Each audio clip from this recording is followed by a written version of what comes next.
और बड़ी खबर है बीजेपी की लिस्ट से जुड़ी हुई। बीजेपी की दूसरी लिस्ट भी जारी कर दी गई है। इस वक्त की ब्रेकिंग न्यूज, बड़ी खबर हम आपको बता रहे हैं। पहली लिस्ट अब से कुछ दिन पहले जारी की गई थी, जिसमें 195 उम्मीदवारों के नाम थे। और अब खबर यह मिल रही है कि बीजेपी ने अपनी दूसरी लिस्ट भी जारी कर दी है। पिछले 2-3 दिनों से लगातार इस बात को लेकर मंथन चल रहा था और आज फाइनली जो दूसरी लिस्ट है वो तस्वीर उसकी निकलकर सामने आ गई। इस वक्त की ब्रेकिंग न्यूज आपको बता रहे हैं। तो भारतीय जनता पार्टी ने अपनी दूसरी लिस्ट जारी की है और पहली लिस्ट में कुल 195 कैंडिडेट्स के नाम थे। और आपको बता दें कि ये जो दूसरी लिस्ट है इसे आज बीजेपी ने एक लंबे मंथन के बाद जारी कर दिया गया है। इस वक्त की ब्रेकिंग न्यूज, बड़ी खबर आपको बता रहे हैं। इसमें भी कई टिकट्स का ऐलान भारतीय जनता पार्टी की ओर से किया गया है। बीजेपी लगातार अब क्योंकि लोकसभा चुनाव अब बहुत नजदीक हैं और माना जा रहा है कि आने वाले 2-4 दिनों में कभी भी चुनाव को लेकर ऐलान हो सकता है, चुनाव की तारीखों का ऐलान किया जा सकता है। लेकिन अब दूसरी लिस्ट बीजेपी की तरफ से जारी कर दी गई है। मेरे साथ राकेश कुमार सिंह लगातार इस वक्त बने हुए हैं।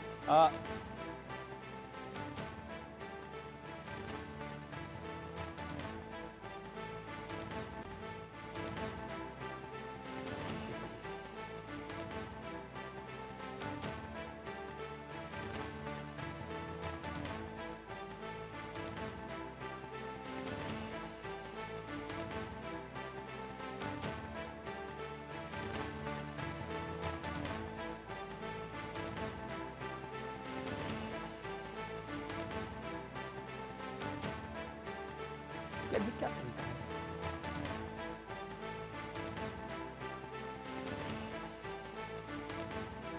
बीजेपी की दूसरी लिस्ट भी जारी कर दी गई है और खास बात यह है कि जो बड़े नाम हैं इस लिस्ट में वो मैं आपको बता रहा हूं। मनोहर लाल, जो कि अभी तक हरियाणा के मुख्यमंत्री थे, जैसा कि कयास हमने लगाए भी थे, इंडिया न्यूज ने आपको बताया भी था, उन्हें करनाल से टिकट दी गई है। और भी कई बड़े नाम है। राकेश कुमार सिंह के पास चल रहा हूं।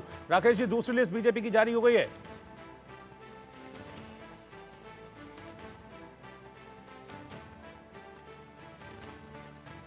अनिल बलूनी बूढ़ा तो है यार।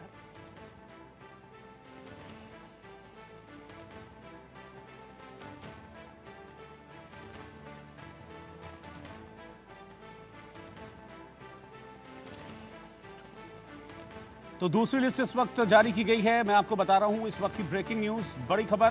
भारतीय जनता पार्टी ने अपनी दूसरी लिस्ट इस वक्त जारी की है और इसमें दादर नगर हवेली, पूर्वी दिल्ली, उत्तर पश्चिम दिल्ली, कुल मिलाकर अगर मैं बात करूं तो इस लिस्ट में लंबी चौड़ी लिस्ट है। इस लिस्ट में 72 उम्मीदवारों के नामों का ऐलान किया है। पहली लिस्ट जब जारी की गई थी उसमें 195 उम्मीदवार थे। इस लिस्ट में 72 कैंडिडेट्स, 72 उम्मीदवारों के नामों का ऐलान किया गया है। खास बात यह है कि मैं अगर उत्तराखंड की ओर चलूं तो गढ़वाल से अनिल बलूनी को टिकट दिया गया है और हरिद्वार से त्रिवेंद्र सिंह रावत, जो उत्तराखंड के पूर्व मुख्यमंत्री हैं, उन्हें उम्मीदवार बनाया गया है। और एक अटकल ये चल रही थी कि नागपुर से क्या नितिन गडकरी को कैंडिडेट बनाया जाएगा या नहीं, इस तरह की भी अटकलें चल रही थी। लेकिन ये अटकलें भी अब दूर हो गई हैं। नितिन गडकरी को नागपुर से टिकट दिया गया है। बड़े नाम है। राकेश कुमार सिंह मेरे साथ लगातार बने हुए हैं। राकेश जी, दूसरी लिस्ट बीजेपी ने जारी कर दी है। देखिए, बीजेपी ने दूसरी लिस्ट जारी की है और पूर्वी दिल्ली से हर्ष मल्होत्रा को टिकट, और इस लिस्ट में जो आप जिक्र कर रहे थे, नागपुर से नितिन गडकरी और मुंबई उत्तर से पीयूष गोयल को लेकर लगातार अटकलें चल रही थी। अब जो है पीयूष गोयल को वहां पर टिकट दिया गया है। और जो महत्वपूर्ण नाम है, जो कि जो बीजेपी के मीडिया हेड करते हैं अनिल बलूनी, उन्हें गढ़वाल से टिकट दिया गया है। हरिद्वार से उत्तराखंड के पूर्व मुख्यमंत्री त्रिवेंद्र सिंह रावत को टिकट दिया गया है। और त्रिपुरा पूर्व से जो है महारानी कीर्ति सिंह देवबर्मा, उनको टिकट दिया गया है। और जो और महत्वपूर्ण नाम है, जो कि छिंदवाड़ा, जो कि कमलनाथ के बेटे नुकुलनाथ वहाँ से चुनाव लड़ रहे हैं कांग्रेस के टिकट पर, उनके खिलाफ विवेक बंटी साहू। और उज्जैन से अनिल फिरोजिया और इंदौर से शंकर लालवानी, ये फिर उनको दूसरी बार जो है मौका दिया गया है। एक और बात करें बंगलुरु नॉर्थ से, तो शोभा करंदलाजे, जो कि केंद्र में मोदी सरकार में मंत्री हैं, उनको दिया गया है। बंगलुरु साउथ से तेजस्वी सूर्या।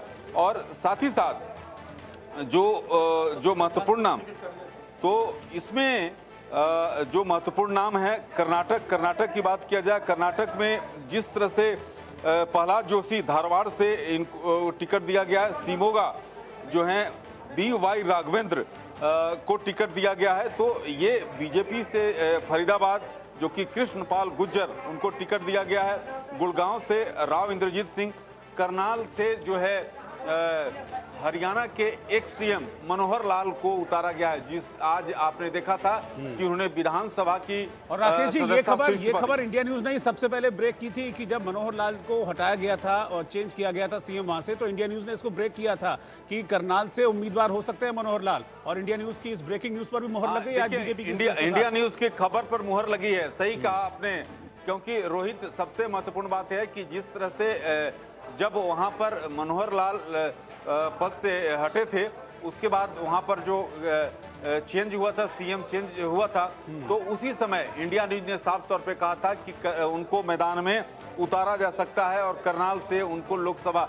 और आप जो आज सीट का जो अनाउंसमेंट किया गया है उसमें करनाल से जो है मनोहर लाल मैदान में उतरेंगे। जी ठीक है, मैं महिमा के पास चल रहा हूं। महिमा, ये सेकंड लिस्ट है, किस तरीके से इसमें सारे समीकरण बिठाए गए हैं? बड़े नाम भी हैं इसमें कुछ, पूरा एक तरह से जैसा संतुलन हमको पहली लिस्ट में देखने को मिला था, युवा भी थे, महिलाएं भी थी और जातियों को भी ठीक तरीके से मैनेज किया गया था, लगभग ऐसा ही पूरी कहानी इस लिस्ट में भी नजर आ रही है। रोहित, देखिए बिल्कुल कुछ ऐसे नाम हैं जिनको रिटेन किया गया है इंडिया न्यूज ने सबसे पहले भारतीय जनता पार्टी की, क्योंकि आज ये लगभग 5 बजे का समय तय किया गया था जब भारतीय जनता पार्टी को अपनी सेकंड लिस्ट जो थी वो रिलीज करनी थी। 72 कैंडिडेट्स यानी 72 कैंडिडेट्स जो है उनको आज रिलीज कर दिया गया है, यानी उनके नामों पर मोहर लगा दी गई है, जिस तरीके से राकेश जी ने बताया था और आप भी बता रहे थे कि करनाल से सबसे अहम बात हो गई यहाँ पर हरियाणा, क्योंकि हरियाणा में फेरबदल होती है, सीईसी की यानी केंद्रीय चुनाव समिति की बैठक होती है, रातों रात मुख्यमंत्री बदल दिए जाते हैं, गठबंधन टूट जाता है और उसके बाद सेकंड लिस्ट में हरियाणा का जो पूर्ण रूप से सारी चीजें आना, सब चीजों को तय कर देना, ये एक क्लियर इंडिकेशन हो जाता है कि मनोहर लाल खट्टर को, जिसकी हम बात कर रहे थे, पूर्व मुख्यमंत्री जो है उनको करनाल से लोकसभा लड़ाया जाएगा। एंटी इनकम्बेंसी तोड़ी थी जहां पर, हालांकि राव इंद्रजीत ने रिटेन की है गुड़गांव की सीट, कृष्णपाल गुर्जर ने फरीदाबाद की सीट को रिटेन किया है। सिरसा की अगर हम बात करते हैं तो अशोक तंवर को वहां से लड़ाया जाएगा। अशोक तंवर ने अब भारतीय जनता पार्टी ज्वाइन की थी। हालांकि अगर हम हिमाचल की बात करते हैं तो अनुराग ठाकुर को लड़ाया जाएगा, हमीरपुर से अनुराग ठाकुर लड़ेंगे और सबसे बड़ी बात हो गई इस बार गढ़वाल से अनिल बलूनी को लड़ाया जाएगा। हालांकि कयास ये भी लगाए जा रहे थे, इंडिया न्यूज ने बताया था कि कई ऐसे बड़े नाम होंगे, क्योंकि पीयूष गोयल का नाम इंडिया न्यूज ने सबसे पहले ब्रेक किया था कि मुंबई नॉर्थ से पीयूष गोयल को लड़ाया जाएगा। हालांकि गाजियाबाद और मेरठ से भी उनका नाम उठता नजर आ रहा था, लेकिन अब आज सेकंड लिस्ट में ये बात क्लियर हो गई है कि पीयूष गोयल की जो तैयारी थी वो मुंबई, या अगर बात करें तो किस तरीके से मुंबई नॉर्थ से थी। तो कई ऐसे बड़े नाम हैं, जिस तरीके से नितिन गडकरी का नाम हो गया, क्योंकि पहली लिस्ट में हमने देखा था स्मृति ईरानी का नाम था, प्रधानमंत्री नरेंद्र मोदी का नाम था, और अब सेकंड लिस्ट की अगर हम बात करते हैं तो अनुराग ठाकुर के नाम पर मोहर लग गई है कि वापस से वो लोकसभा इलेक्शन लड़ेंगे, हमीरपुर से वो इलेक्शन लड़ेंगे, मनोहर लाल खट्टर लड़ेंगे, राव इंद्रजीत लड़ेंगे। तो राव इंद्रजीत का ये कहते हैं कि राजा आदमी है, उनका कोई कंपटीशन पैरेलल लाइन खड़ी नहीं कर पाया है। तो किस तरीके से हरियाणा की राजनीति का रुख करेगी, क्योंकि आपने कहा लास्ट जो लिस्ट आई थी, अगर फर्स्ट लिस्ट हुई तो आपको याद होगा तो 40% वो लोग थे जो 50 की उम्र से कम थे। तो अभी जब आकलन करेंगे हम इस पूरी लिस्ट का कि आखिर कौन कौन कहां से नया लड़ाया जा रहा है, तब ये बात और क्लियर हो जाएगी कि इस लिस्ट में कितने % नए लोगों को चांस दिया गया है, क्योंकि कई ऐसे तमाम लोग हैं जिनको वापस से रिटेन कराया गया है। तो 2024 का जो चुनाव है, कई ऐसे चेहरे, क्योंकि ये भी कयास लगाया जा रहा था कि हरियाणा से कई ऐसे चेहरे होंगे जिनका फिर यानी सिटिंग एमपीज जो होंगे उनका भी फेरबदल किया जा सकता है। लेकिन अभी फिलहाल जो लिस्ट निकल के सामने आई है उसमें मनोहर लाल खट्टर का नाम आया है। हालांकि अगर हम मध्य प्रदेश की बात करते हैं तो उसमें भी नाम निकल के आए हैं। तो किस तरीके से, क्योंकि कई लोगों ने रिटेन किया है, तो अब भारतीय जनता पार्टी की क्या राजनीति रहेगी, क्योंकि 370 पार का नारा, यानी 400 पार का नारा और 370 भारतीय जनता पार्टी को रिटेन करना है, ये प्रधानमंत्री की तरफ से चला गया है। हालांकि बिहार का बुलेटिन क्योंकि आप कर रहे थे, आप दिखा रहे थे, आज राजधानी दिल्ली में चिराग पासवान मिलके आए हैं जेपी नड्डा से, वहां पे भी सीट शेयरिंग का फॉर्मूला तय हो गया है। लेकिन मुख्य रूप से रोहित यहाँ पर जो बात होगी वो होगी ओडिशा की और बिहार की, क्योंकि कयास लगाया जा रहा था कि चिराग पासवान क्योंकि आज जेपी नड्डा से मिलके आए हैं तो ये हो सकता था कि कहीं ना कहीं बिहार की कुछ सीटों का नाम जो है वो आज अनाउंस कर दिया जाए, या उनकी सीट शेयरिंग का, क्योंकि अभी हम सीट शेयरिंग की बात कर रहे थे कि क्या भारतीय जनता पार्टी 17 वाले आंकड़े पर ही लड़ेगी या 18 से 19 वाले आंकड़े पर भी जा सकती है। हाजीपुर, क्योंकि मैं सुन रही थी आप कह रहे थे कि हाजीपुर चिराग पासवान को दे दी गई है, उनके पिता की लाजमी सी बात थी, ये सीट हुआ करती थी, लेकिन अभी तक इस पर ऑफिशियल मोहर लगनी बाकी है।